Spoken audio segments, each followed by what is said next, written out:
में हमारे साथ मौजूद है महिला पदाधिकारी और आप देख सकते हैं कि ओबीसी और मराठा आरक्षण को लेकर आज महिलाओं के अंदर भी आक्रोश पाया जा रहा है और ऐसे भी आरोप लगे हैं कि महिलाओं के ऊपर लाठीचार्ज हुआ है और महिलाओं के साथ जो है तो गलत तरीके से सलूक हुआ है, व्यवहार हुआ है। चलिए इस तमाम बातें जानने के लिए और तमाम सच्चाई जानने के लिए मैडम आपका हमारे चैनल में स्वागत है। पहले आपका शुभ नाम बताइए, पद बताइए और आज ये पूरा प्रकरण घटा किस प्रकार से घटा और आपकी विशेष सरकार से क्या मांग है?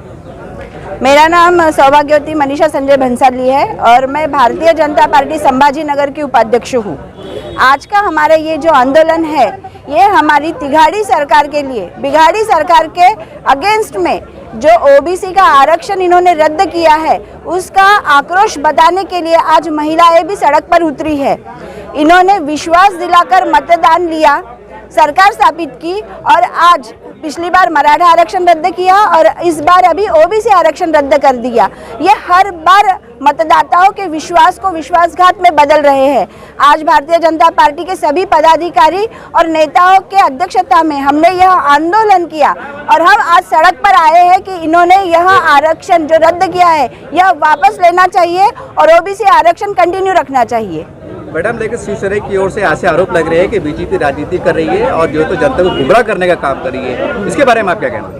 ये सरासर गलत बात है और ये झूठा आरोप लगाया जा रहा है। जबकि भारतीय जनता पार्टी, जब हम बोलते हैं कि छोटे से छोटे तबके तक जाकर सच में जन सामान्य को क्या चाहिए उसके लिए भारतीय जनता पार्टी खड़ी रहती है और ओबीसी आरक्षण रद्द करके, जैसे हमारे 12 बलूतेदार हैं उनके लिए जो राजकीय आरक्षण था वो रद्द करके उनको मिलने वाला प्रतिनिधित्व इन्होंने रद्द कर दिया है। इनके पास पूरी जानकारी नहीं है, जनगणना की जानकारी नहीं है, इसकी वजह से इन्होंने अधूरे ज्ञान की वजह से यह आरक्षण रद्द कर दिया है और भारतीय जनता पार्टी इसका निषेध करती है, धिक्कार करती है। मैडम, मुक्ति संग्राम के दिन हमारे मुख्यमंत्री साहब जो तो औरंगाबाद शहर में आने वाले हैं झंडा बंदन के लिए, तो उनको बोलेंगे आपकी खुशी का अवसर है, हमारा थोड़ा आज़ाद हुआ था और आपने जो तो ओबीसी आरक्षण रद्द किया है, मतलब खुशी में कई गम भी दिखाई देता है। इसके पर आपको संदेश देंगे कि आप आ रहे हो लेकिन खुशी के साथ आइए? नहीं, हम मुख्यमंत्री साहब को निवेदन देना चाहते हैं। हमने देखा है कि सच में इस सरकार के इसमें महिलाएं सुरक्षित नहीं है। बार बार की अनिच्छा मीन्स बेकार घटनाओं ने महिलाओं को द्रवित कर दिया है और आज तो हद हो गई कि जब महिलाएं हम आंदोलन कर रही थी तब हम पर महिला पुलिस न होने की वजह से जेंट्स पुलिस लोगों ने धक्का बुक्की की और हमारी महिलाओं को जख्मी किया है। आप देखेंगे कि सच में ऐसे वारदात हुए हैं और पहली बार संभाजी नगर में पुलिस ने हमारे साथ दुर्व्यवहार किया है। मैडम, आप एक महिला हैं और हम समझते हैं कि महिला के साथ अत्याचार होता है, जो भी घटनाएं होती है तो महिलाओं को समझ में आता है कि उनका दर्द कैसा रहता है। और मनसे के जो राष्ट्रीय नेता हैं जो अपने राज ठाकरे साहब, तो राज ठाकरे साहब का कहना है कि महिलाओं पर इस तरह की जब बलात्कार की कोई घटना घटती है तो उनको फांसी देना चाहिए। ये एक अलग पार्टी, एक अलग विषय, एक अलग चर्चा है, लेकिन आप महिला हैं, एक उसको दर्द को आप समझ सकती है कि जब पीड़ित होती है महिला उसको दर्द कैसा होता है, उसके पर आप क्या बोलना चाहिए? फांसी होना चाहिए? 100% हम पूरी महिलाएं ठाकरे साहब के इस बयान के लिए सहमत है और सबसे बड़ी बात तो यथाशीघ्र इस पर निर्णय होना चाहिए। हर बार इतने दुर्दैवी घटनाएं, जब हम वो लड़की के बारे में सोचते हैं, वो पीड़िता के बारे में सोचते हैं तो आंखों में आंसू आ जाते हैं और चाय तक पीने का मन नहीं होता है। एक पल के लिए वहाँ पर हम अपनी बच्ची को, बहन को, भाभी को सोचेंगे तो ऐसे रोंगटे खड़े हो जाते हैं कि इतने दर्दनाक और बेकार तरीके से कोई महिलाओं के साथ कैसा व्यवहार कर सकता है। क्या इनके घर में सच में माँ बहन नहीं है?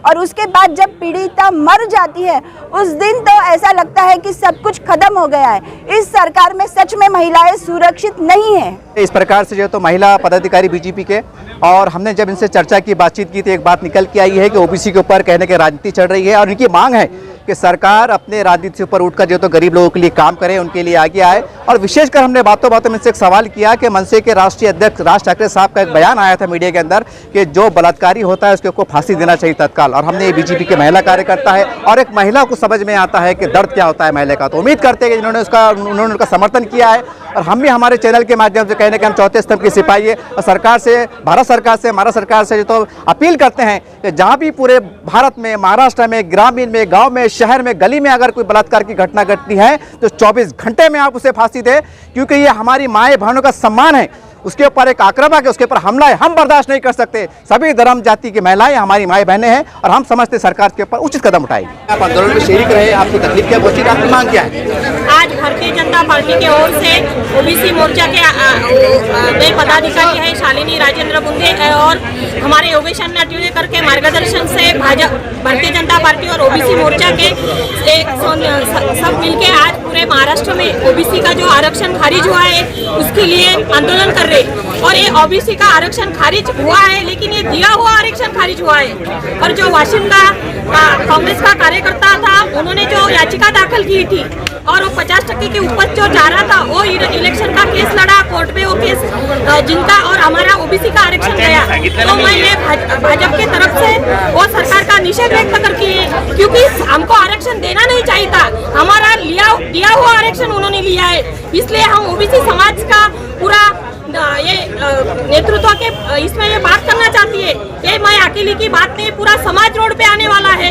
हमने बार बार ये ओबीसी क्या, इसके पहले भी हमने सरकार को सूचना दी थी कि ये आंदोलन किए थे कि ये आरक्षण टिकना चाहिए, हमारा ओबीसी का आरक्षण दिया हुआ है, तुम उसको सब जो डॉक्यूमेंट है गवर्नमेंट में ऑफिस में जो देने पड़ते हैं कोर्ट पे वो दे दो और हमारा आरक्षण के लिए संघर्ष करो।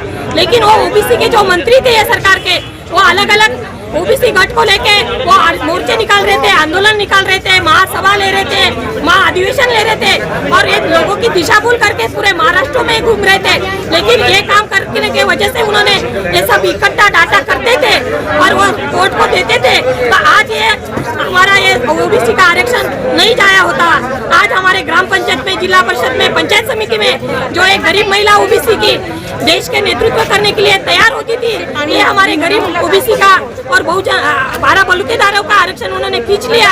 लेकिन ये तिगाड़ी सरकार है, ये हमारे लोगों ने जिनको चुन के नहीं दिया है, ये जबरदस्ती सरकार बन गई है। तो ये जबरदस्ती सरकार हमारा सब ओबीसी का आरक्षण लेके हम पे जो अन्याय कर रही है, ये भारतीय जनता पार्टी की वजह से हम निषेध करते हैं। और आज उनके साथ जितनी महिला थी उतने हमारे पुलिस भाई नहीं थे, पुलिस थे और महिला कम थी, तो भाई लोगों ने पुलिस वाले हमारे को धक्का बुक्की की। एक महिला को पकड़ने के लिए 10-10 लोग थे और उन्होंने हमारे को अन्याय अत्याचार किया। किसका जूता लग गया, किसका डंडा लग गया, अभी मेरे पैर को ये लग गया पूरा। और हमारी ओबीसी की महिला रास्ते पे समाज के लिए उतरती है, तो इसके ऊपर जो अन्याय होता है तो घर में रहने वाले महिला को कितना अन्याय सहन करना पड़ेगा। हम तो सक्षम महिलाएं रोड पे उतरने वाली, तो ये सरकार महिला के कोई संरक्षण कर नहीं सकते। जिसका हक मांगने के लिए रोड पे आती, वहाँ पे भी हमारे संरक्षण नहीं कर सकते, तो हम क्या करेंगे। हम सब महिला मोर्चा भारतीय जनता पार्टी से और सब भारतीय जनता पार्टी ये सरकार का निषेध करती है। ये महिला अत्याचार मोर्चा ये आंदोलन में भी कर रहे हैं, तो हम कहाँ पे सुरक्षित रहेंगे। मैं बहुत ये सरकार का निषेध करती है और मेरा भाजपा पक्ष ओबीसी के साथ है। ओबीसी भाजपा का है और भाजपा ओबीसी का है, ये जोर से मैं बोलती हूँ और ये सरकार का निषेध करती हूँ। और ये आरक्षण मिलने तक हम ऐसा ही संघर्ष जारी करेंगे। अभी तो हमारे 100-200 महिला था और हजारों के महिला लेके मैं ओबीसी के रोड पे आएंगे। अभी ये तो झांकी है, अभी तो दिल्ली बाकी है।